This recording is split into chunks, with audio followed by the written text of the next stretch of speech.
Football and Other F Words. And I'm your host, Zach Lyons. And we're going to do something a little different today, Stoney. Yeah. Usually we get here, we gas bag. We talk about how crappy this team is for about an hour and 20 minutes. And then we're like, oh, crap.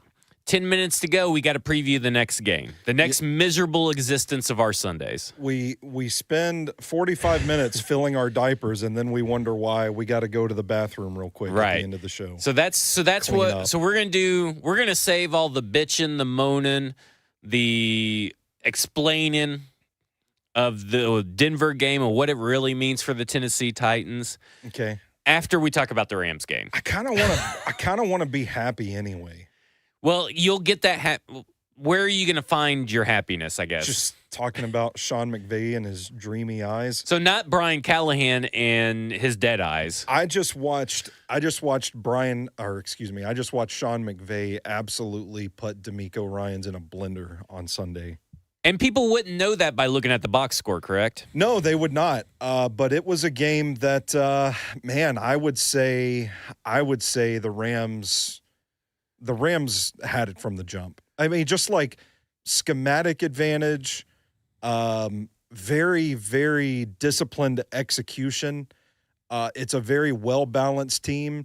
It is a precision offense and a technically sound defense. I mean, this is a well-oiled machine coming to town on Sunday, and I'm just so impressed with the job Sean McVay does there. So would you say it's a very disciplined team that I mean, on the surface, yes, I would say so. Knows their assignments, no players out of order. Very, very clean execution. I mean, just stuff is. I bet that was really refreshing to watch. I knew I was waiting for it. It was awesome, man. Yeah. And I'm really high on the Rams this year. I won't be surprised if they're in the Super Bowl. It's all about health for them. Yeah, for sure. If they add Devontae Adams to that offense, and man, they love stacking him with Puka Nacua and just like preying on defensive backs. You know, this week has been spent, at least on the radio, a lot talking about, you know, the Denver game, the coaches, all this kind of stuff. And so I just get to this point where I'm like, I feel like I'm going to ask you the same questions that we did last weekend in Denver. What is the path to victory for the Tennessee Titans without J.C. Latham? Yeah, so I think it's deja vu all over again. We're going back to last season. Yeah, last season. Where I checked out after they beat the Dolphins last year. I went on air and said, I think this team is cooked. Because that was the moment. You can go back and watch that episode where everybody's like, yeah, 1-3, we're back in the race. And I'm just like, guys, did y'all see how they won that game against a guy that just got off the couch to play quarterback? It wasn't good. And from that moment on, it felt like it was the same questions each and every week. And that was one of the reasons that 2024 season just beat us over the fucking head, because it was just over and over the same stuff. And now here we are, week 2, and it's starting to feel like, here we go again. The question about J.C. Latham, man, I don't know, because it seems like they're going to go to Oli Udoh, who I have not been impressed with in the preseason. Did he give up a pressure on the first snap he was in on the game last week? I think it was a sack on the first sack of the game he was in. A sack. It's just, man, it's not good.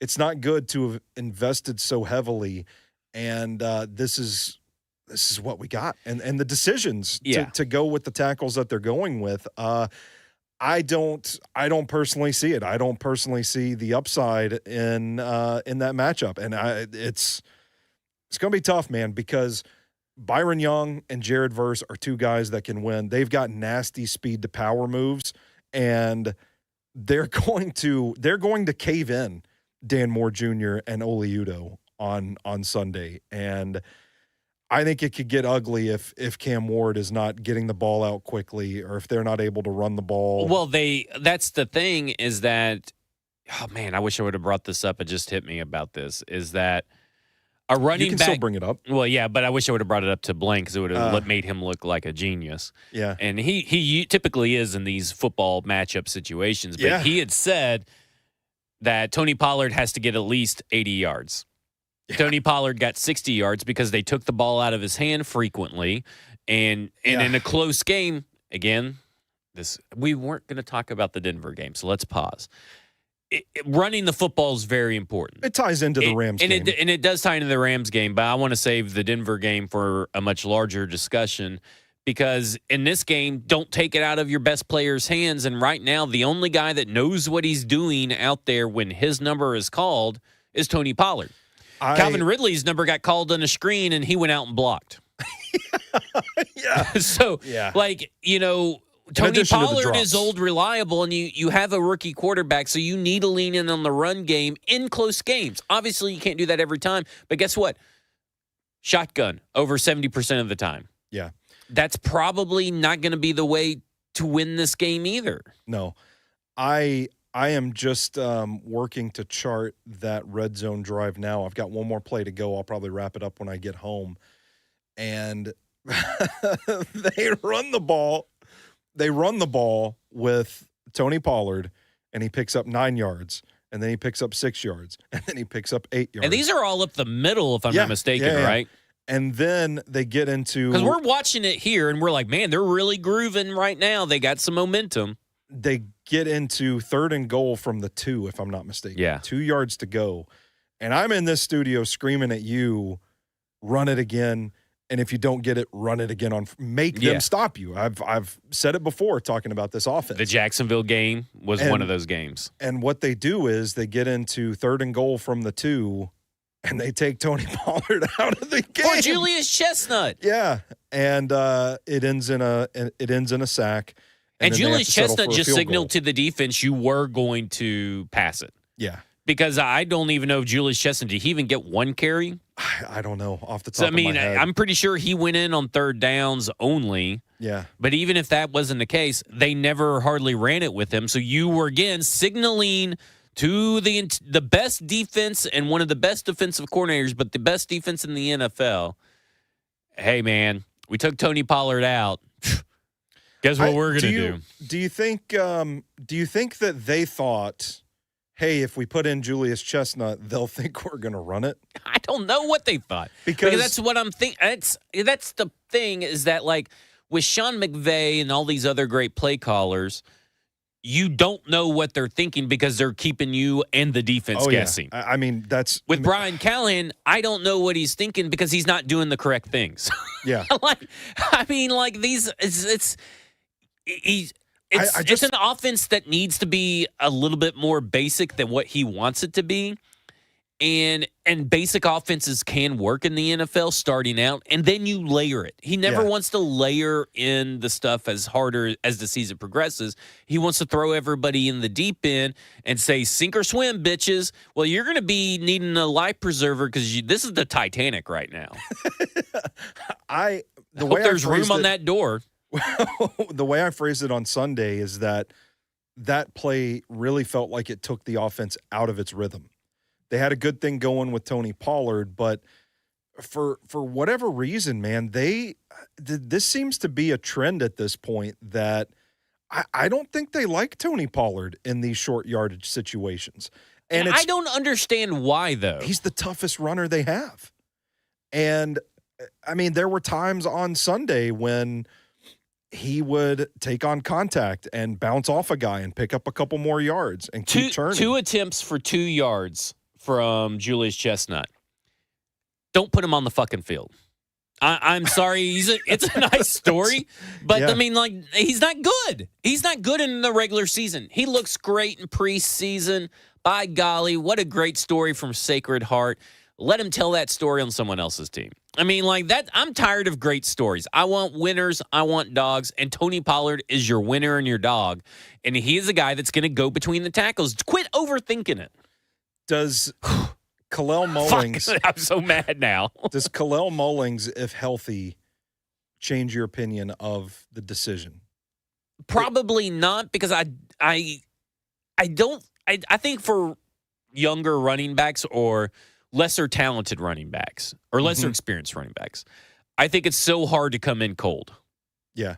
Okay. And we saw that in the preseason that it took a while for Khalil Mullins to ramp up. Now, if you wanted to use Khalil Mullins earlier in the game and maybe do a full drive with Khalil Mullins like you probably plan to do with Tyjae Spears and Tony Pollard and all that, that's totally different. But I think that Khalil Mullins is a guy that needs to ramp up. And I think that when Tyjae Spears is gone, first off, you should have been looking for a running back through waivers. Mm-hmm. And second off, you just need to rely on Tony Pollard. That's the bed you made. Yeah. I would agree. It is a question I would have as to, like, why are they so averse? God, we are so screwed. why are they so averse to running Tony Pollard in those situations? Because, man, I was feeling good about the way they were running the ball on that drive. And like I said, you're at third and goal from the 2. Like, just keep pounding and go for it on fourth down. He gets you down there. He did it in the Jacksonville game. That's what drives me nuts. This is what happened in the Jacksonville game. Remember, they went all the way down. Jacksonville could not fucking stop them. Yeah. And then they get down to the goal line. They are pass. Yeah. And they told us after that press conference, they said, we do it again. Well, by golly, they'll fucking do it again. Yeah. Because they didn't learn anything. Take them at their word. Yeah, take them at their word. They don't learn anything. I mean, like, there's just no nice way to put it. And I really like the way this Rams defensive line plays. Man, they clog up the middle, but they win their one-on-one matchups. These dudes are bowling balls. They do well to get their hips down, get their hands up, and kind of block up into a lineman's chest, and it's how they hold the point. It's like, man, you see it on every snap where they're just crowding the middle and dropping, blocking, and they're not moving back. And Houston had a lot of trouble running the ball up the middle, which I think is something that the Titans did actually pretty well especially between Skoronski – behind Skoronski and Cush. So behind the left guard and then in between the left guard and the center was their highest yards per attempt. Yeah. Which was just 4 yards per attempt. So it wasn't good anywhere else. And if that was your highest and that was your best shot against a really good Denver defense. Yeah. But I think it's going to be tougher to run the ball in this matchup myself, because I mean, you do have a backup at right tackle. Dan Moore struggling right now. The interior of the offensive line is where you're the strongest, but I think the Rams match up pretty well against the Titans in that regard. So, well, we've seen that this Tennessee Titans offensive line couldn't win one-on-one matchups against the Denver Broncos.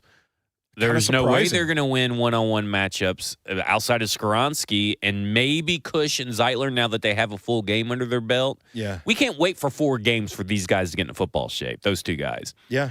If Zeitler was going to start off this slow, he should have been playing in the preseason. Cush, I understand. But now you got Udo. You don't have a left tackle or a right tackle. Yeah. Well, you have warm bodies there, but you don't have starters there. Thank goodness you have 2 bona fide blocking tight ends that can stay in and chip on every play. I don't know what they're going to do, man.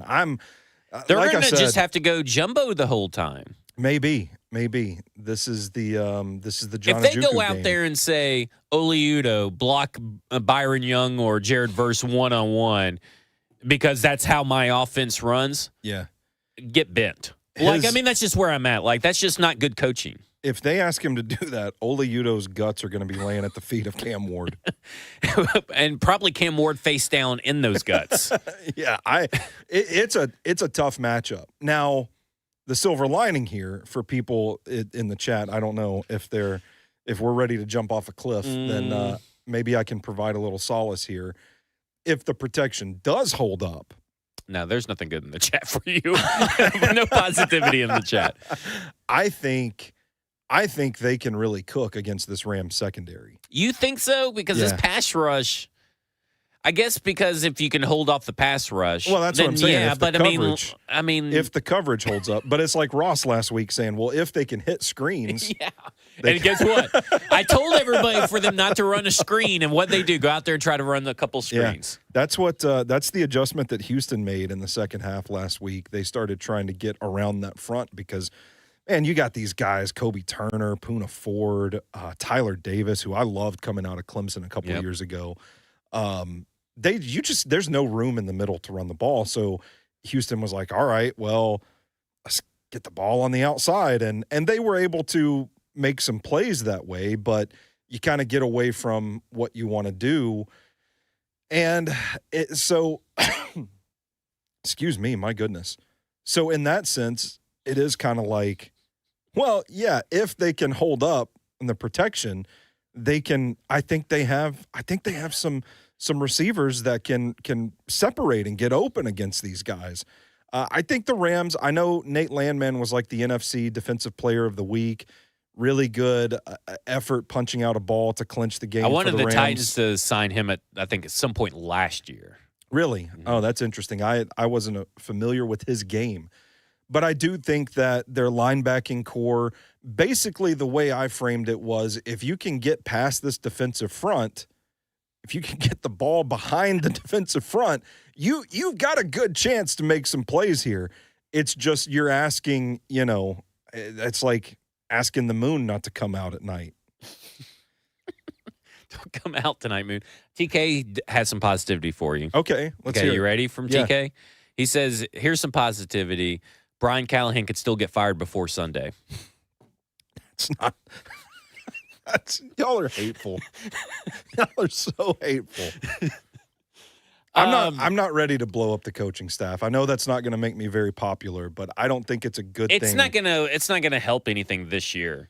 I mean, you can't go out and hire Joe Brady or Todd Monken right now. You can or after Sean the McVay. season, or Sean McVay. I don't think you'll be able to get Sean McVay. Listen. Maybe he just likes puzzles, and he's like, and Sean McVay's like, yeah, I'll leave the Rams. This is too easy over here with LA. Let me go to Nashville where everything's infinitely more difficult. And apparently, it sucks the intelligence and common sense out of you.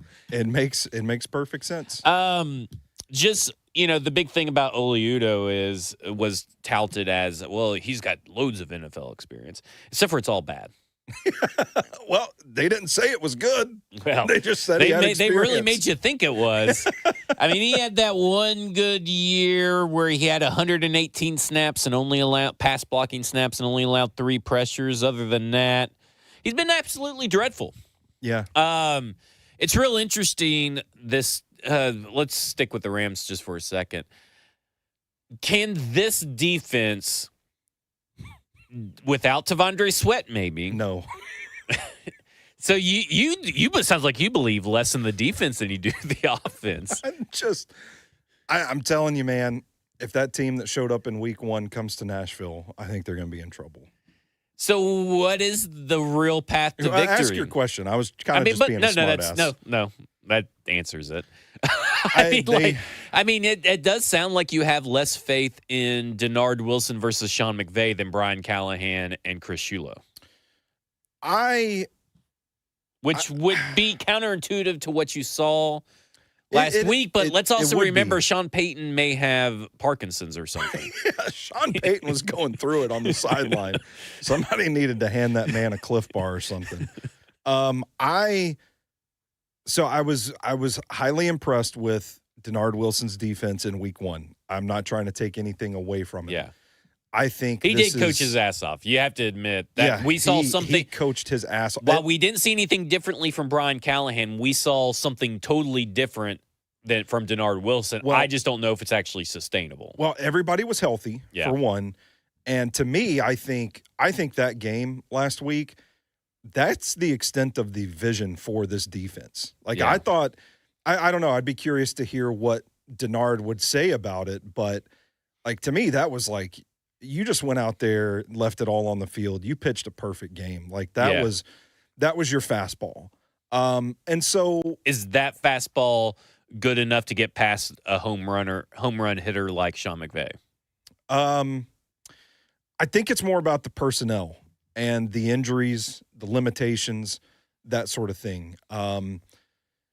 Because I think this is where we start getting back to the depth of the roster, the Titans needing another player acquisition cycle to really build it out.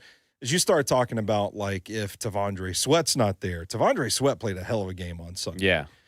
If they keep, don't tell Ross that he hates T'Vondre Sweat for some reason. I don't know. I haven't Or really dove deep into his hatred of. Well, Ross sounds like a dumb human being. He sure does, doesn't he, Joseph? Happy birthday, Ross. Yeah, happy birthday, you fuckface. But is this, born on 9/11. You know, Mike Keith was too. Is this we're gonna power through this. Is this why, Stoney? Is this a bit like you telling people Keep I hate Roger face. McCreary? No, he for whatever reason calls him a fat ass and stuff. Like he's not very kind Ross about gonna get his ass kicked if he's not careful. You can't be calling people names like that. Damn. Which I don't know why T'Vondre Sweat has literally done nothing to other than this. I think this offseason has been like, okay, man, what are we doing? Like, why aren't we getting ready? Other than that, like, he's done nothing to show like you should be worried about. him. He made really good plays on Sunday. Yeah, and now you're not going to have him.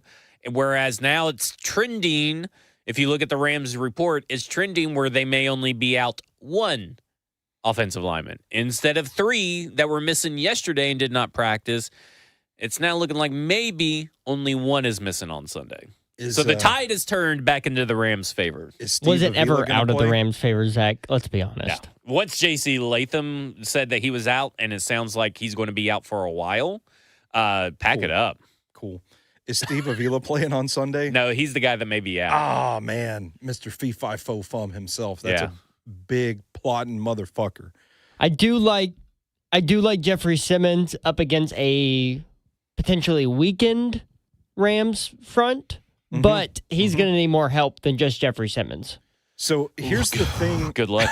I mean, like, he really could use T'Vondre Sweat up there. Sebastian Joseph Day, take your vitamins because you're it, buddy. Yeah.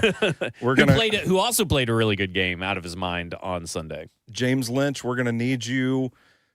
Get some super soldier serum. Get in there. Here's the thing about the matchup that I hate for Denard Wilson. It's the coaching, right? Matthew Stafford wants to get the ball out quick. And I mean, blink of an eye, that ball is out. It's on its way. He is decisive. Doesn't matter. You know, there's cases like it doesn't matter if the window's shut. You got a defensive back draped all over you. He's still going to throw the fucking ball to you. Yeah. And he still throws the ball with drive, with precision. You have to be able to either knock him off the point. Yeah.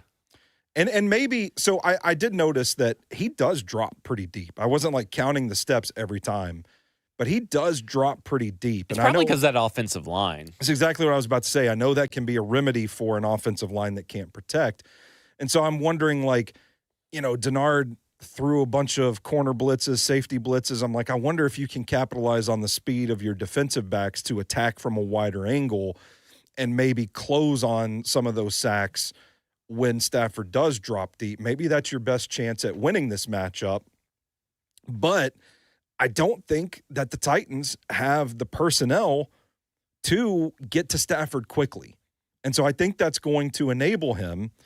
Well, the second part of this is like knock him off the point, but you're going to have to get to him quickly. You're going to have to teleport into the backfield to get to him before that ball comes out.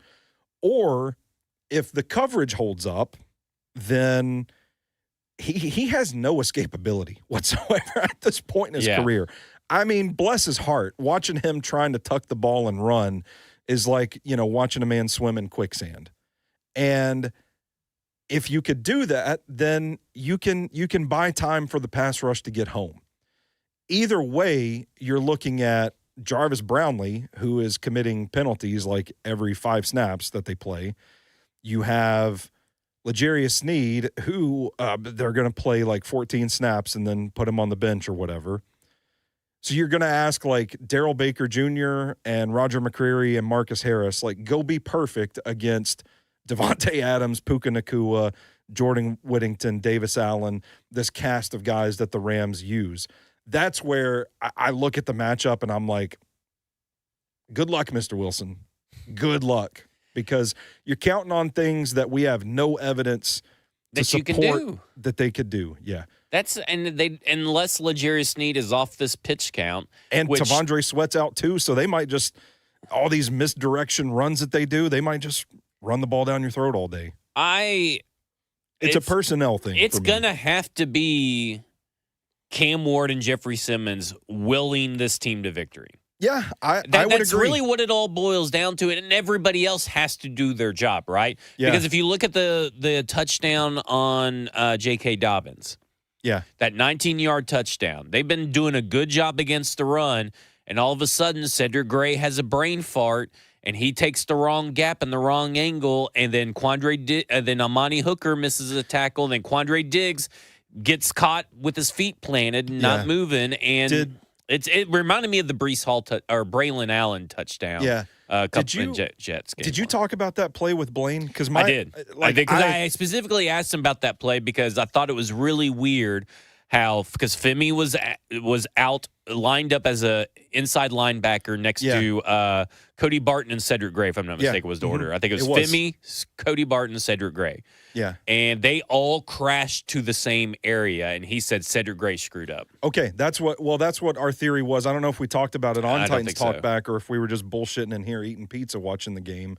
But I remember thinking like that. I think that was Cedric Gray getting out of the area he was supposed to cover. Yep. And then when J.K. Dobbins got through, there's nothing but green grass in front of him. Yeah. He took the wrong run fit, and Blaine knew almost as soon as he started running, he said, this play's over. Yeah, so, I mean, that's how it happens in the NFL, by the way, for people who don't know.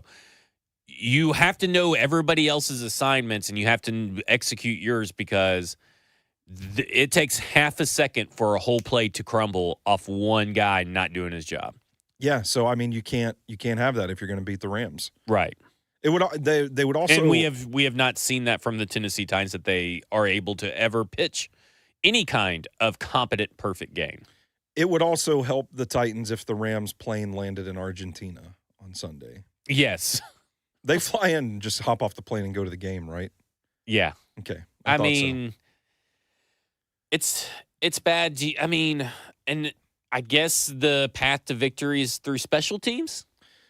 Maybe. I mean, yeah, I hark back to if they can do some creative things to protect the quarterback, I think they're going to win matchups downfield. I think Elikai Manor, I think Calvin Ridley, I think Chimere Dike. Y'all are really trying to make me believe in Elikai Manor. Well, ain't going to happen, bud. My opinion, he can run, he can separate.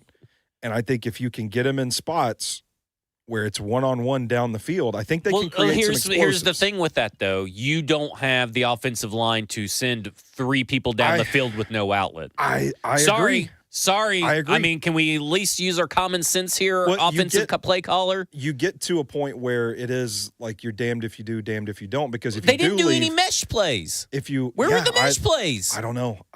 I thought it would have been. And that's the thing. Like, it drives me nuts in that you saw your offensive line get beat.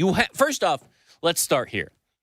You have a rookie quarterback. I understand that you may have faith in this rookie quarterback to execute Joe Burrow-level stuff. Yeah.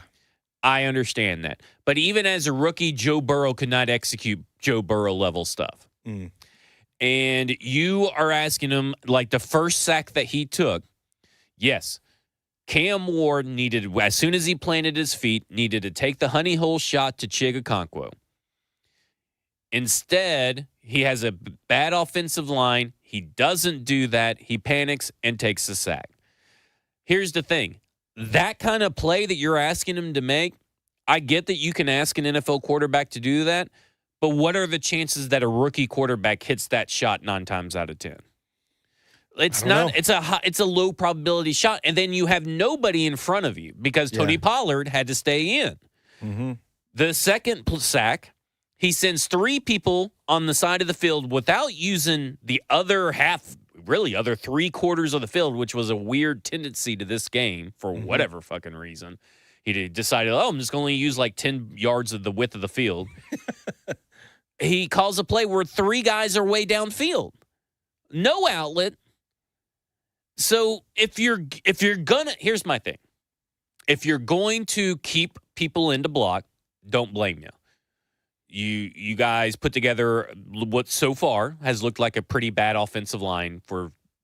I'm used to it for the Tennessee Titans. Yeah, there's a curse. There's a witch in the woods.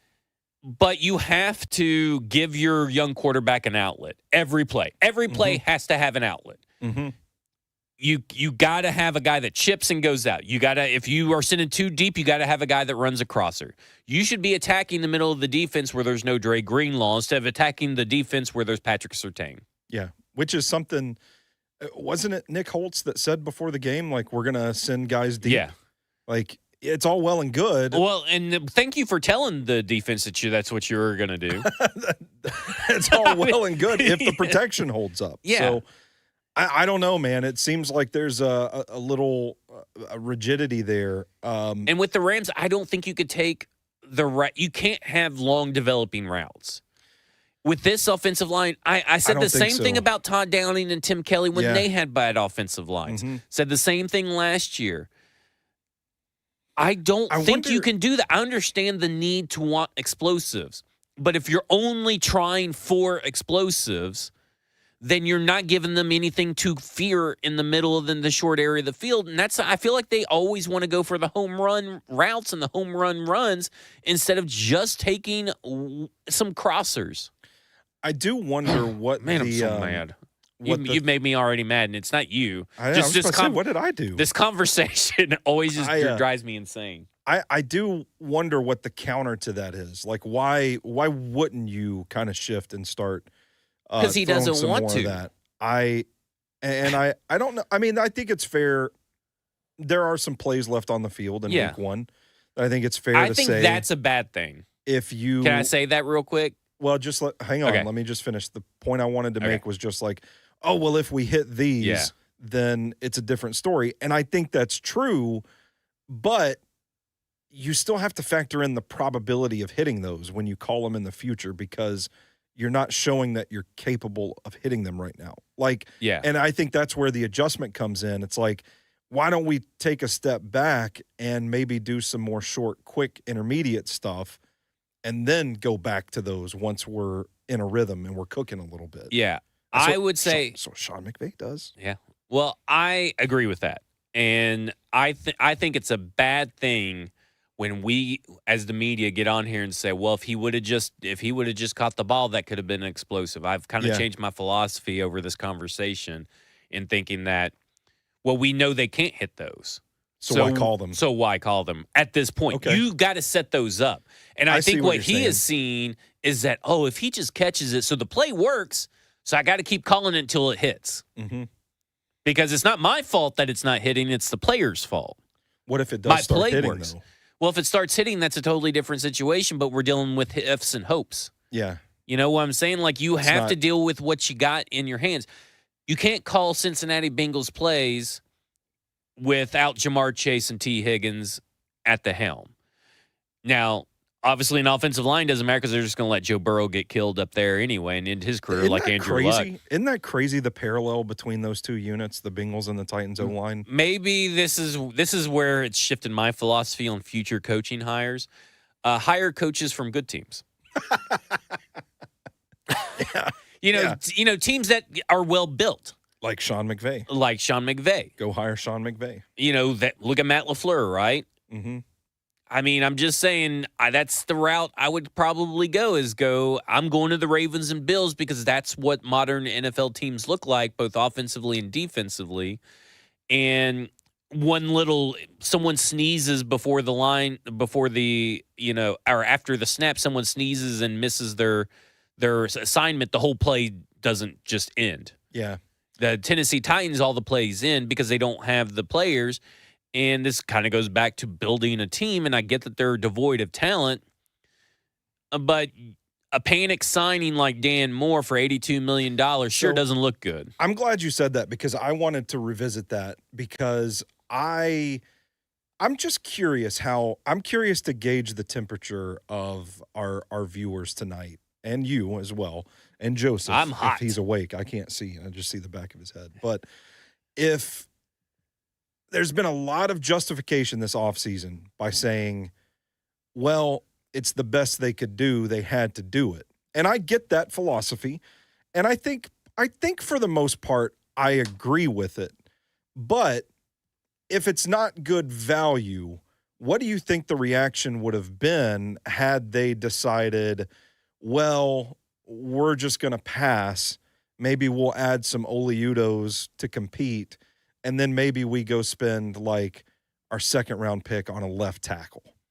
What do you think the reaction would have been to that? And would that have been a better route than the way they've gone with Dan Moore? Well, I think the initial reaction leading up into the draft, right, like would be, what the fuck is your – well, you don't have a left tackle. What the fuck is your plan? Yeah. I think that there were times where I think here is where I kind of land on this whole Dan Moore signing, is that you didn't have to pay him as the ninth highest paid tackle at the time that signing was done. Yeah. Now, everybody say, well, the market will dictate that. Well, Jalen Moore got what? Cheaper? I don't know. Who is Jalen Moore? Jalen Moore was the other tackle that I've heard that they wanted and they didn't get. And then they turn around and go for Dan Moore. And Jalen Moore, let's see what Jalen Moore got. I am drawing a blank on who Jalen Moore even is right now. Jalen Moore is a San Francisco reserve tight end, reserve offensive lineman that barely played for them for a while. You know, he signed a 2-year, $30 million contract, which is $15 million per year. With who? With the Kansas City Chiefs. Okay. And, you know, everybody's like, well, he got paid that. Well, this is a 4-year, $82 million deal. You paid over $5 million difference for probably negligible difference. I don't think that you needed to, A, give a long-term deal, or B, give a deal as high as you got. And it screams panic. And I get that they probably want to panic, right? Like, I mean, you don't have a tackle. Yeah. But at the same time, you don't need – there could have been other options, because you have 4 years of tape and data that lets you know that Dan Moore is not good, because those 12 sacks he gave up, I just want to remind everybody one more time. I did it on the Thick of Titans Talk Back. He actually gave up, I think, upwards of 18 sacks from his side, if I'm not mistaken, was the number, according to NGS. 18. And PFF knocked that down to 12 because 6 were either on coverage or quarterback. So that 12 number is a real number for Dan Moore himself. Yeah. That's not good. It is not. It is not good, my man. So, like, and he's always been a guy that given up high pressures. And I know everybody wants to say, because I've seen a lot of this, is that, well, let's see what he does against the average defensive lines. When do those show up? The average defensive lines. With no edge rushers. With no edge rushers. Let's look at the schedule real quick.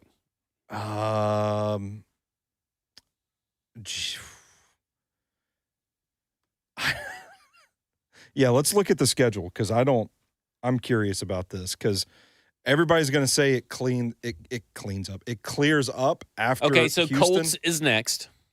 I think that defense looked pretty good with Lou Anarumo. Yeah, it's still we'll see what they look like against Denver. But that's probably... It's the worst of the first 4. Yeah. But it's because then you got the Texans. Yeah. Then you got the Cardinals. I don't think they're pushovers, man. Nope. I think that with Dan Moore. Then you got Max Crosby coming with the Raiders. Yeah. Then you got Harold Landry and company coming with the Patriots. And the resurrection of Harold Landry. Well, and again, it's Dan Moore versus Harold Landry. I'll take that. I'll take Harold Landry over Dan Moore. I mean, that's where he usually gets all of his sacks from, is from those kinds of tackles. Then you got the Colts again. Then you got the Chargers, which a really good defense over there that gave the Chiefs hell all night. Yeah. Then the Texans again. Then you got the Seahawks with a really good defense that gave their guys hell all the time. Then you have the Jaguars who have Josh Allen Hines. Then you have the Browns who have Myles Garrett, which we know he has Dan Moore's number. Then we have the 49ers, probably a little bit of a leeway there with the 49ers. They're young, but they've got some talent, though. Then you got Chris Jones coming to town. Okay. Then you have Cam Jordan coming to town. Okay. And then you have Josh Allen Hines. I'm going to have to tell everybody, don't think Dan Moore is going to get any better. Well, you may have 3 games on there. I was about to say, how many times is it going to be as bad as Nick Bonito? 10, at least 11 more times. It doesn't look good, man. And I mean, I do want to say, like, there is still the chance that this unit gets their feet beneath them, but Dan Moore's tape was not good in week 1. It was not encouraging. And I'm connecting things now that we're talking this through out loud. They probably panic because if you think about, like, something we've talked about, it just seems like with this very detailed Bill Callahan run game, they don't want to give the young guys that, like, experience is very important to run this. So they're probably thinking, we have to go get a veteran. We have to go get a veteran. We simply cannot draft a left tackle in the second round and trot him out there week 1 because they're not going to be ready to run this detailed run game. And that could potentially lead to an overpay or taking on a deal that's not a very good value. I don't know. I don't remember off the top of my head, like, who was available in the second round. I know the tackle class Trapilo was not, and I think he struggled in the preseason. I can't recall off the top of my head. I saw a couple of plays or a couple of tweets from his Bears fans where he ended up. Yeah, but I think most of them liked him. Did they? I think so. Well, don't quote me on that, but I thought I kind of thought he might have been an option for the Titans at that spot. But if, maybe they did just really believe in Dan Moore, but if you... Maybe you don't trade back for out of that pick and you may be giving up Kevin Winston Jr. to get a tackle. Yeah, maybe something like that. I mean, I know I was a big fan of Jalen Travis out of Iowa State. I thought he would have fit pretty well with what the Titans wanted to do here. I did like Ozzie Trapilo, just not as much as everybody else did. But I'm just curious, like, what the more prudent move would have been, and if this was a panic move. Only two pressures throughout the entire preseason, but is that right tackle? Yeah, okay. So just a curious thought exercise as we're kind of peeling back the layers of this thing. Have we talked about the Rams enough? Are we going to still fill our diapers about week 1, or are we just doing that throughout? What about Ariante Ursary? Or Anthony Belton? Oh, man, I love me some Anthony Belton. He's playing in Green Bay.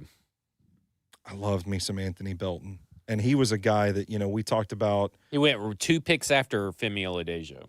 Yeah, we talked about some guys that, you don't need a bunch of nice guys. You don't need a locker room full of people that'll help your granny across the street. Sometimes you need a guy that'll take granny out back and give her the business. Anthony Belton was one of those guys that'll take your granny out back and give her the business. It just, I think. So there were some options, is what I'm getting at. Yeah, I also think that with Dan Moore, it's like it just feels so panic because it's like Jalen Moore got signed, then like an hour later, here comes Dan Moore. Yeah. And everybody's like, well, Dan Moore can get better. Okay, I wonder how many Pittsburgh Steelers fans have said that over 4 years. I think the best point that you made all year about Dan Moore is the fact that Pittsburgh has been trying to replace him for years. Yeah.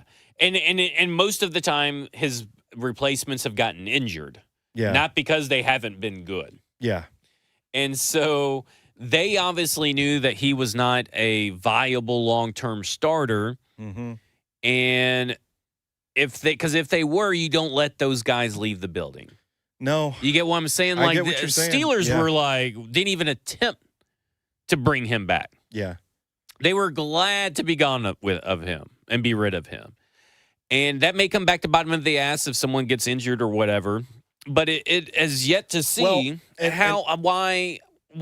Here's the thing. You remember, in Arrested Development, Tobias Funke is Funk. Is it Funke or Funke? Funke, right? I've never watched Arrested Development. You would love it. You would actually really love that show. Somebody's told me that before. Yeah. I'm actually very surprised you haven't watched it. But he's sitting on the couch and he's like, well, it never worked for them, for those other people, but it may work for us. That's the Tennessee Titans motto. Hey, your cast-offs didn't work for you, But, hey, we'll take them on and they'll work. They just need a fresh start in this highly detailed run game. Yeah. It gets back to, we were kind of talking about the rigidity of things, or the perceived rigidity. Yeah. How it looks from the outside looking in. I think you can make a reasonable estimate that things seem pretty rigid in that system. It just kind of makes me wonder, like, if you don't need a veteran so badly, maybe you're not in that predicament. But you kind of have to get a guy that has some experience because the system is so detailed. Yeah. Which goes kind of back to, like, maybe we should loosen some things up a little bit. Right. You're in a rock and a hard place, and you decided to smash your head against both of them. I was going to say. It's kind of what it is. I was going to say dick, but head works better. That's a little it's safer. Just, I feel like there's hectic business decisions, rash decisions being made, and then no one knowing how to overcome those decisions. Yeah. It's kind of where I get to a point of, okay, so this team just creates lose-lose situations. Yeah. And let me say this just real quick. Here's some positivity for you. I think any game that Cam Ward is in, they can win. Which is something I could not say for a very, very long time about one individual player. It's very Derrick Henry-esque. If you got to a point, like if you had Derrick Henry, you thought you could win the game. Yeah. That wasn't the case towards the end of his tenure here, but he gave you better chances to win than you couldn't. And to me, Cam Ward is that dude. And if he wills them to games and he wins games, it's going to remind me of so much of Zach Taylor and the Bengals, to where Joe Burrow is the reason Zach Taylor is still employed. I think about something you've said all summer, is that this season is about Cam Ward. Mm-hmm. And if that's the case, he looked pretty good in week 1, so we're just not going to pay attention to the score at all. Yeah. Did Cam Ward look good or not? Yes, he did. Okay, the Titans are 1-0. And he says all the right things. Like, he says stuff and he talks high-level quarterback play. Yeah. He has the confidence. This team, he will win in spite of his team at many times throughout this career. Like, I mean, at least his first year. And when I say many, I mean probably every win is going to be in spite of his surroundings. Yeah, yeah. So this team just needs a left tackle. We've determined a left tackle, a wide receiver 1, a cornerback 1 that can stay healthy, 2 edge rushers, and a running back. For the future. Yeah, running back for the future. So here's where I land, because I know everybody's really mad and they've got their pitchforks out this week. I think where I'm at is I stand by a lot of the evaluation I've done of this offense. I think there are plays to be made there. I think if this thing works to the full extent of its vision, then the Titans will be cooking. They'll be scoring points. I don't think that Brian Callahan has the personnel he needs to run this thing. And is that a valid excuse at this point in year 2? Because he was supposed to learn. He was supposed to learn stuff last year. I don't know. I don't know, because I don't know what the conversations have been like in the building. I mean, is it a case where they're just like, run your stuff, make sure that everybody that's going to be here for this rebuild gets a mastery of it, and even if it's not you going to be here next year, you're fine. Like, go do it. Like, you've got the longest leash possible. I don't know, but I think the question is, if we start to bring back this idea that we've talked about on this show in the past, is that owners are just fans with money. We've talked about that. Yeah. Well, what are the fans saying about Brian Callahan this week? And it's not great. So the question then becomes, for me, can he do enough to win enough games with what he has to stick around long enough to get the players that will make the scheme operate to its full extent? And that's where I'm like, and I don't know. You ain't got to convince me, but the people you do got to convince have a history of making changes. Here's my approach to Brian Callahan this season, is that he dug himself a huge hole last season. Now, he had help digging the hole, right? He probably got to 5 feet deep. He wasn't quite 6 feet under yet, but Will Levis was helping throw pile. And, of course, Will Levis is probably that guy that's Brian Callahan is digging one grave, Will Levis is digging the other, and he's putting dirt over flipping the dirt into Brian Callahan's thing because he's a moron. And so, like, to me, I get it. Because we did sit here and say, the scheme works, you just need a quarterback. Yeah. And I understand the idea that, well, if Calvin Ridley doesn't catch this ball, or if this doesn't happen, well, also if Brian Callahan doesn't call this play, or he trusts this guy, or he recognizes this, it can go the other way. The only constant between these two seasons so far is Brian Callahan and the staff. Yeah, and go ahead, finish your point. Well, my point is that I'm approaching this like Will Levis. Okay? It got to a certain point last year where we kind of realized Will Levis wasn't the dude. And everybody's like, you're writing him off too early. You got to give him 8 games. You got to give him 9 games or blah, blah, blah. And people are wanting to do that for this offensive line and give that to Dan Moore. That's fine. But I'm letting you know right now that 1 game is not going to change the perception of what Brian Callahan is. You got to show consistency and constant growth, even in losses. It's not about wins and losses for me. Now, he lost that game.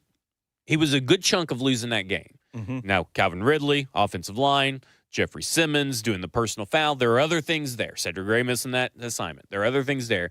But his choices have ripple effects. That's how a football game works. Your choices have ripple effects. And I look at it and I'm like, I bashed Will Levis, and I tried to explain away some of the stuff we saw on tape, the not knowing assignments and stuff. But now we have different players not knowing assignments. And at the end of the day, Brian Callahan has to show he could be flexible, adaptable, because it's an adapt or die kind of league. And he has to show consistency because we never got consistency last year. And we put that on Will Levis, and I did. And I still believe Will Levis was the main issue. That has not changed. But maybe Brian Callahan was a lot closer to Will Levis's level of couple ability than we were willing to give him. And I have yet to see any signs that has changed. And so if you guys want to hear me come say, change my tune or whatever, I'm letting you go right now. The only way I'm changing my tune is if there's consistent growth and cut down on the sins. Mm-hmm. Consistently. We're not going to go, they beat the Rams, and then they drop a big stinker to the Colts, and then you're going to hear me say, well, Brian Callahan's back. I mean, he's great. He's a tremendous play caller and all this stuff. No, he's going to have to do it against the Rams, the Colts, the Texans, and then whoever else. I've already forgot everybody else they play. But, show me consistency because this team has lacked it under his supervision. I think the only thing that really gets to me, the threads between the two seasons, because I don't think it's fair to say same old Titans the way a lot of people have said, because I'm gonna get fucking reamed for saying this. I do think they showed some growth on offense on Sunday. I do think there were moments where how much of that was just Cam because he exists? I think Cam and Chimray DK and Elikai Manor. And Gunnar Helm, to be fair, too. Gunnar Helm, I thought, had a couple of really good plays in that game. And then they benched him. Yeah. For whatever reason. And growth from Peter Skoronski, too. I think there are areas. He picked up where he left off. Yeah. I think there are areas where I'm like, okay, man, it doesn't look great, but I think this thing is headed in the right direction. And I'm going to get reamed for saying that. But the things that trouble me are the personnel things, because those are things that we saw last year with the Traylon Burks to Nick Westbrook-Akine pipeline, the right tackle rotation. And now which will now be another right tackle rotation. I was about to say, we're still seeing that they're going to Oliudo at right tackle, and we're still seeing what was I about the Tony Pollard decisions. Yeah. To pull him from the game. Those indicate to me the plays over players mantra. And that is something that I think I'll keep an eye on. Like, let's see how this thing develops. But there is, I don't know how to phrase it, but that's the thing that where I say there's a really good defense on the road in Denver, tough place to play. A few things go the other way. We're talking about a different outcome, but they're still in the back of my mind. It's like, well, there's still some of these bizarre personnel usage questions that are lingering in the back of my mind. It's like the rock in your shoe. Maybe that's a good way of putting it. I got a rock in my shoe about some of these personnel decisions that I would have questions about. Like, what's the deal here? Because is this something that's going to limit the success of the offense? Yeah. And if that's the case, the personnel decisions are something. I get weird about play calling. There's so much that can go into a play call. I don't really like to criticize it. But when you talk about personnel usage and flow of the game, I think those are things that you can see on the tape. And Sunday was questionable. I'll say this. I never thought that the players gave up on Brian Callahan, but also the players have yet to give up on Billy Napier down in Florida too. It doesn't mean that you're a good coach. But I'm not saying that's what you're saying, but I'm just that's a sidebar because I wanted to get that bar out there. But I do think his feel for the game is severely lacking. Well, I think his play designs are good, but I don't think his feel for when to call those kinds of plays. I think his feel for when to call run plays, pass plays, play action, when to do it, who to do it with. There's just that lack of, it goes back to personnel too, just that lack of feel for what you have on your team. And that was something that we talked about going into this season and said, man, it sure does feel like Brian Callahan and the staff recognizes who they have and what they have, and they're going to adapt to their players because it seemed like they weren't doing that last year. And I just get a sense it's a little bit of more of the same, just with a better quarterback at the helm. So it kind of makes it feel like, oh, well, now we're back to the Will Levis thing, right? Where it's like, well, if he just did this or if he just did that, you see it. And you see it with Cam Ward, but it never finishes. Like they're not finishers. I've had a really shitty week, so I haven't been able to really tune into a lot on the station this week. Did you get anywhere with Blaine, or I know you guys talked to Coach Mack too about like missed assignments? Like it like if you for instance the screenplay, maybe that's a great situation to do it. And maybe if he hits that play, it's a good feel because you recognize the defense in a particular alignment and you're like, you know what, this is going to get him. But then the receivers all run out to block and nobody turns around to catch the ball. Like, where are like the football people at when it comes to those kind of assignments? Is that something that you can coach through, or is it like, I told you, like, I can yell at my cat not to drag the onion out of my beef stew, but I can't stop her from dragging the onion out of my beef stew. It comes to a point where the players have to start taking accountability as far as holding each other accountable. Yeah. Blaine says if he saw Calvin Ridley do that on his team, he would have gone over to him as a defender and said, don't do that. Bare ass spanking, right? Yeah, there on pretty the much. Yeah. And he does that at practice. Mm-hmm. And see, Blaine says you got to be on your P's and Q's. If I ever caught people not paying attention to a play, even if they were third stringers, I'm telling them to get their ass watching this because that may be you because of injury out there. Yeah. You may need to be in this play and you may need to have my back. I don't think I'm trying to put this into words as it gets to a certain point where it's a carryover from last season. The penalties are a carryover from last season. The missed assignments and not knowing what to do are a carryover from last season. I go to the common thread. But at the same time, if your play is called, you either got to, understand, hey, my number got called. Like Calvin Ridley should be stoked he is getting this play. Yeah. Or if you don't hear it, you got to make sure that you know it. Now, I know that Cam Ward was doing a lot of changing, a lot of stuff, and that's a loud stadium. So maybe he didn't hear the assignment or something like that. Maybe something got lost in translation because they were having a hard time getting the plays in on time. Also, something that happened last year. Yeah. So I'm going to put the blame at the players, but at some point we have to ask the question, why does this keep happening? That's kind of where I'm at. Is like, why does this keep happening? Are you not are you not running your practices well? Here's where I get to it is like, if you're the head coach and this keeps happening, maybe it is on the players. Yeah. And maybe it is a case where it's like, well, damn, like this guy just fucked this play up. Oh, well, on to the next one. But if it happens enough, if you're in charge of leading the organization, don't you kind of have to step in and try to correct it somehow? And that's where I'm at with it, is like, if it's with the penalties, it's repetitive, it's over and over, it's the same stuff. Like, you got to figure out a way. You got to figure out a way to fix it. But I brought that up with is it the players or is it the coaching, to ask, like, okay, so how much could that affect our perception of his feel for the game?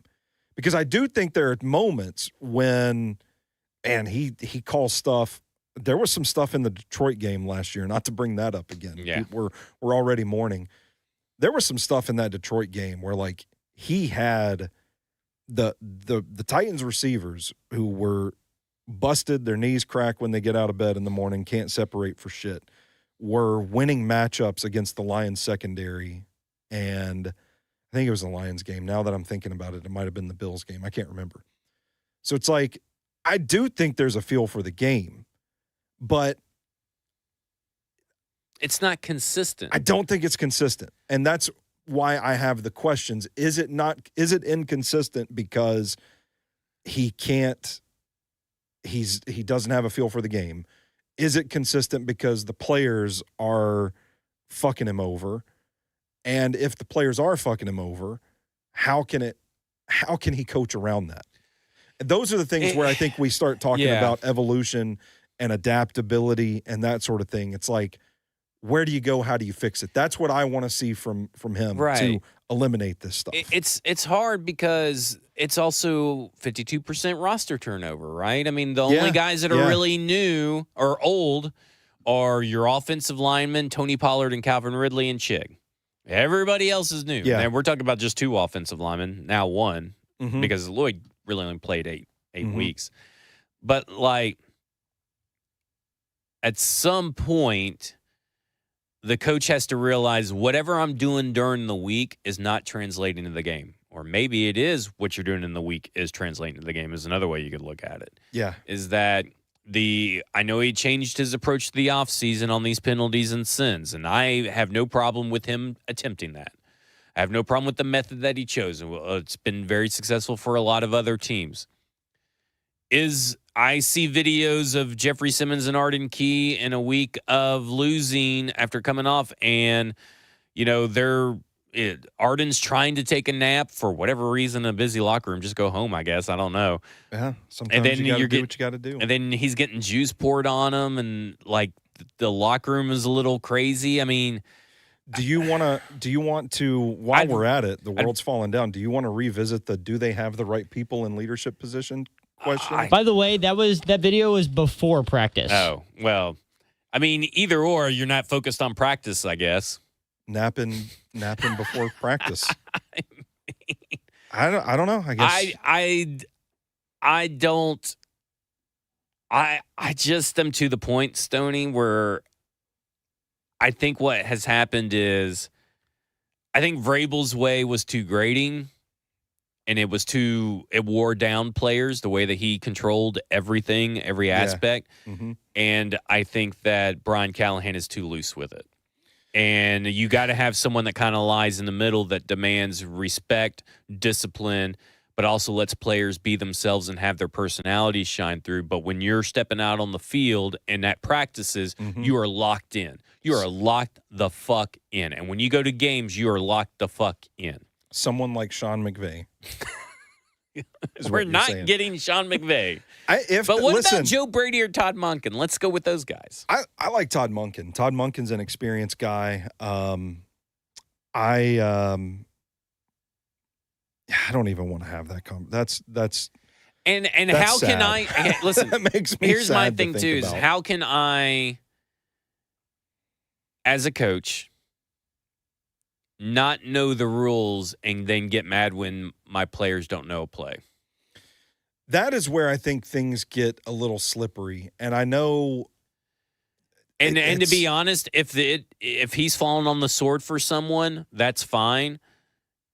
And I understand it. It was a piss poor execution of covering up for somebody. I mean, it was the worst execution of covering up for someone I've ever seen. But you spent 2 minutes on the Easton's video sit-down interview praising the genius of this guy that you found, this diamond in the rough. This guy will be this position is for him. Game management, Rob Ryder or whatever you say his last name. Sounds like a comic book character. And this guy is it. He is a genius. Football savant, and like just praising him for like 2.5 minutes on that sit down interview with Easton. And what he did was return that respect that you gave him, that praise you gave him, and shat all over it. Yeah. Because there should be, first off, every rules person, including head coaches and coordinators, everybody should know what the rules are for a catch at this point. And the fact that he doesn't even know that basic rule, that's fireable to me. And I'm not, I don't like to talk about other people trying to get fired or anything, but like, it reminds me of this woman. Have you seen earlier this week, this woman that said that her AP vote is meaningless, but she's just going to vote however she feels? No. Oh, yeah. She has ruined her probably credibility for life. She's an AP voter for the AP coach or the AP poll. And damn. Yeah. They just letting anybody give me a vote for the AP. And she moved up Florida 2 in her rankings after them losing to USF. And she said, this stuff doesn't matter anyway. These votes don't matter. And to me, that's someone with a privilege that I wish I had. Yeah. And they don't respect it. And it is a privilege to be on a national football team. Because this also goes back to where the freaking Chicago Bears, that whole situation with them making fun of Drake May constantly, hitting the sky. Like, that was a bad form all the way around. Your job is to know all the rules. Why aren't you going home and, if you don't have a significant other, doing flashcards, taking tests, looking at all the things, all the videos and penalties and all this stuff? If you have a significant other, why aren't you getting them a question? You should know that rule in frontwards and backwards, upside down, left to right. It doesn't matter. You should be able to see through a closed book and be able to name the rules. And the fact that he doesn't even know what a catch is, and it's right there, it's simple. I Plain Googled English. it and found it. Yeah. You don't even have to have a rule book. He could have Googled it in the box in real time. Yeah, probably. And been like, so it's just a slap in the face, and that really pisses me off. Here's well, you know what? I'm never going to call for somebody's firing, but it's at least worthy of bring him over with Calvin Ridley, give him the bare ass spanking too, Rob. Yeah. Rob, we're gonna slap them cheeks is what we're gonna do. You're in timeout. Here's my point of criticism, because I know Callahan said the next day that he knew the rule. And if that's the case, like, it's always going to fall back on the coach, by the way, and it should. You've got to have the confidence in that moment to just be like, dude, what are you talking about? That's not the rule. I know the rule. I'm overriding you, and we're going to challenge this play. Now, I think the better, more reasonable argument would have been we didn't get a good look at it enough in time to challenge it. But which happens. I kind of feel like I also feel to give Callahan the benefit of the doubt. The press conference was very contentious. He was very clearly not in a good mood. There was a part of me that felt like, was this just an emotional response to, like, see, this is my psychology degree coming out in me again. It was like, was that just an emotional response to try and, like, push back on the media? Well, so, if it was, you handled it very poorly. Well, that's what I'm saying. Yeah. It's like it was a mess, and when you react emotionally in emotional times and tense moments, you tend to make messes. So what he said the next day was that he misspoke, and he does know the rule. And I think he's... Well, he said he interpreted it incorrectly in the second press conference, and I'm just like, well, there's no interpretation. It's right there. That's what I'm saying, man. I think he just fucked up. I think he just fucked up. And that's a big fuck up in my mind. Like, you are a team that has such a thin margin of error. You have to be on your P's and Q's. Because if you can't get mad at your players for not being on their P's and Q's when you're a coach that's not on yours. Did you ask? I'm just trying to get cover 2 updates since I missed it this week. Did you ask Blaine about the player's perspective on a coach admitting that? And he says they better. He says they better go in there and admit it and say and take accountability. Because if you don't go in there and take accountability, you're going to lose that room. Yeah, which is, we know, that's the quickest way to lose your job. Yeah. To lose the room. Okay. Is there something we can end? I think I will say this.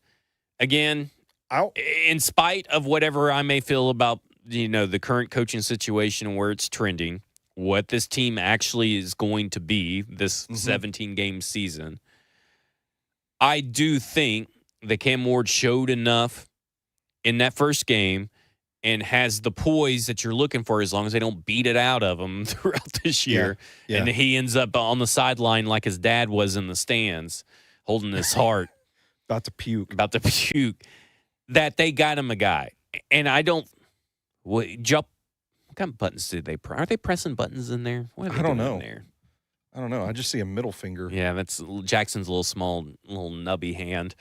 Jackson's here tonight. Yep. What's up, Jay Wills? But I will – look, there they go again, pressing buttons. It's the ghost. The witch in the woods is coming for us next. Just to try to wrap this up, I'm trying to get you guys out of here, and you guys keep distracting me like this, putting all that in there, trying to screw with me. I'll just keep you here longer, I guess.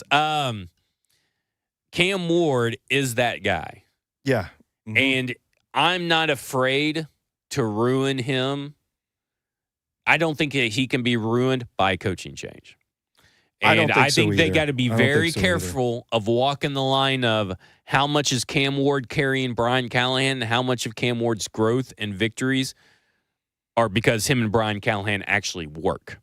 Because I think there's a difference between a quarterback carrying an offensive coordinator or play caller and head coach than there is a perfect tandem working together. And Brian Callahan has a chance to change our perception on that.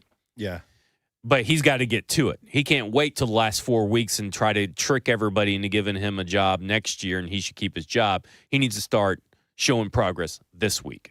Against good defenses. Yeah. Against good defenses. I'd like to see a little something. I think Cam Ward is a reason to be hopeful. I think seeing the vision realized for Denard Wilson's defense was encouraging. I think the improvement on special teams is encouraging. Yeah, I would say we didn't talk enough about it, but Bones let Fossil bone because he got it right with Chimere DK. Chimere DK, we thought was going to break at least one of those kick returns. Yeah. So I think that's reason for optimism. I like the young receivers. I know it's going to take a while for you to come around on Ayu Manor, but I think he was running really well. I think he was on assignment. I think he can separate more than people give him credit for. We just got to stop the fucking drops, man. Like the drops, because that's something that we saw on tape at Stanford. And we got to cut those out. And I think he's going to be good if he does that. I like the usage of Chimere DK on offense. We'll leave it at that. Yeah. I think as far as upside goes. Yeah. And if I didn't make it clear, I still want to see more. Like I still believe that Brian Callahan can turn this thing around. I do. I don't have that same level of faith, but I am just like I was willing to give Levis a full season, even if he kept proving me right.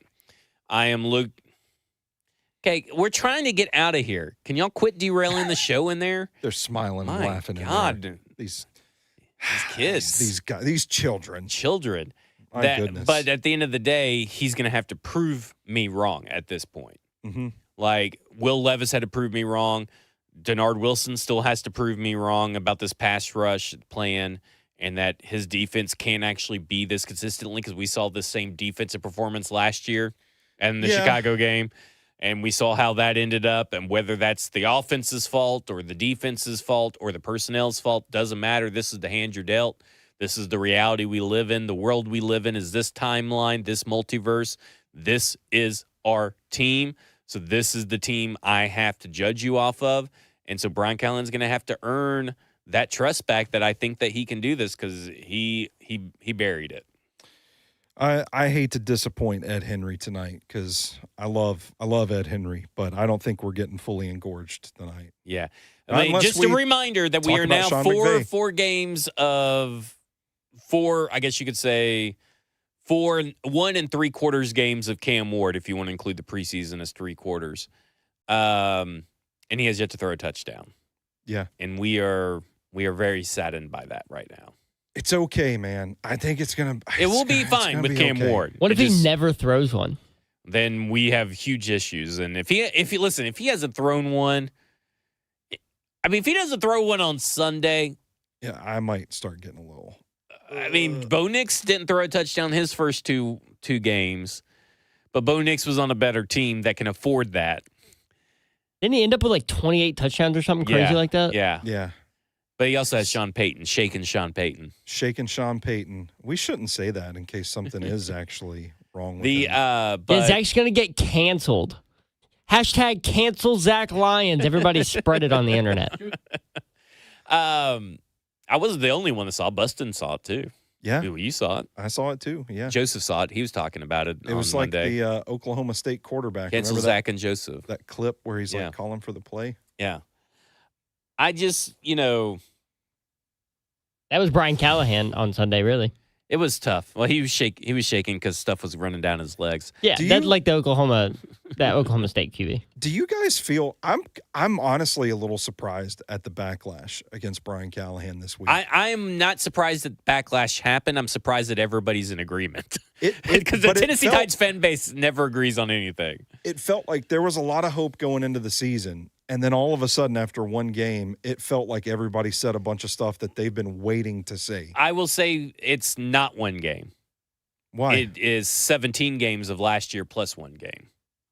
I am not separating the two. That's part of his resume. Can't separate Dan Moore's resume and then turn around and try to separate his resume. I'm not separating. But I think that's where the frustration came from is that, okay, we expected to see something different. Didn't have to be a win, but we expected to see the product on the field improve from our offensive line to the scoring of points. I mean, they didn't even meet their league average last year. They're at 12 points. Didn't even get their league average last year. Like, at a certain time, I am not surprised at the outrage because we have 17 games. I'm just surprised that pretty much all Tennessee agrees. Also, if he had I'm more surprised. If he had admitted to not knowing the rule, and if he didn't have that sequence before the end of half, that was a big one. Outrage is not. I don't think the outrage is towards him. I mean, there's going to be a little because there's always something, but I don't think there's as much outrage toward him. And I think it's more towards the offensive line and the wide receivers not helping out their quarterback. I think that if he would have handled, I think that was a big mark among the fan base. It was a fuck up. It was a huge fuck up. I don't know. I felt like people were. Like you go from one extreme to the other. Well, that's fandom, but I'm just surprised that everybody agrees. Yeah, and that's just kind of the big surprise. It just kind of makes me think, like, man, I think people were harboring a lot of ill will about last season. Well, they were, but they were hoping they held on to it for hope. Yeah, they were like, okay. I think for all the people that thought that Will Levis was really the main issue, this was a little bit of a comeuppance for them. Mm. Now, is that going to be the story of the season? That's up to Brian Callahan and Cam Ward. But I do think that a lot of people were out on Brian Callahan last year. We even said you fire one, fire both, talking about him and Rand Carthon. Yeah. But I think they were willing to give it a chance for things to be different because of all the newness. And then when they weren't, well, we're all fucked. It's like picking the scab off. It's going to start bleeding again. Yeah. All right. Yeah, I don't know. Let's end it on that, I guess. Just bleeding scabs and football and other F words here. What's something nice you can say about the world? That we can end on a positive note. My wife. Be careful. Here's yeah. Well, I was gonna go one way, but I'll go this way. My wife on Sunday grilled her first steak. How about that? She did it with charcoal. Mm-hmm. She did it without help, and she cooked it a perfect medium rare. And it was delicious, and she did it all herself. Did the charcoal lighting with the chimney, the first time she's ever done it. Put the grate off, poured it in, and she rocked it. Now we're going to try teach her to walk her through maybe smoking a chicken or something next. There we go. Okay. I had a really fucking fantastic breakfast this morning. Eggs, bacon, toast with strawberry jam. I love breakfast. There you go. Hope everybody listening has a wonderful breakfast there tomorrow you go. morning. I'm a big breakfast guy, too. But I'm a big breakfast for dinner guy as well. Yeah, same here. All right, that will do it for us. This is Football and Other F Words, and you have just been effed.